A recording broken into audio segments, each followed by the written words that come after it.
Well, it's my view that in the sport right now there is a major problem. And without making it a dictation of morals whatsoever, because that's not the way I operate, I see the problem being the abuse of anabolic steroids. It's so blatant nowadays. In both the men's and the women's aspect of the sport. It's becoming less and less desirable for the average Joe on the street to want to have anything to do with the sport. It seems as if aesthetics and beauty of physique are not really taken into consideration. It amazes me because the sport that wants so badly to grow and expand seems to hold itself back. So, from my own standpoint, I'm trying to project to not only the bodybuilding public, but to the general public, the outlook that you can be sort of normal, you can be fashion conscious, you can be concerned about your looks as well as creating an aesthetic and beautiful physique and maximizing your own potential. I'm very much against anabolics. I'm not saying that I've never used them, but I'm very much against them. But to have the feeling that I must use them in order to compete, to be forced to do that is extremely frustrating and disillusioning. In the gym even, I'm very aware of the negative connotations of the grunting, greased up, flexing, massive vein bodybuilder, and I don't want to be seen in that light whatsoever. I don't want to be identified with that at all.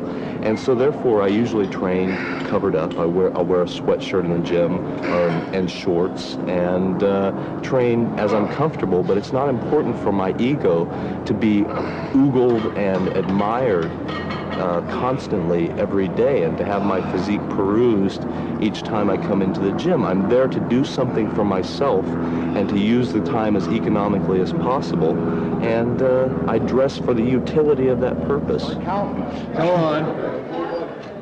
2. Come on, it's 20 already. 3. 3.5. Oh, you count like I 2 count. 2/3. Come on, squeeze those pecs. I'll be sore for a week. Do you have gray hair on your chest too? That's it. God, you should train to make me tired.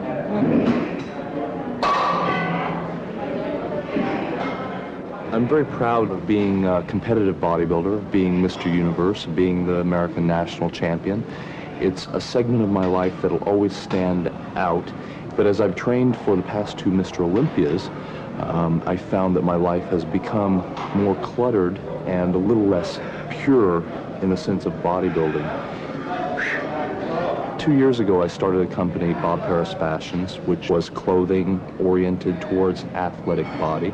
And just last week, I figured that I've turned down and missed out on over $1 million worth of work in the film industry, in the fashion industry, by training for the Mr. Olympia, because it would have been work that was far too intense to accompany intense training for a show. So I don't know, that's my dilemma right now. Should I continue to pursue being competitive? Should I put it on the back burner for a while? After all, I'm 25 years old. We have competitors who are 50 years old.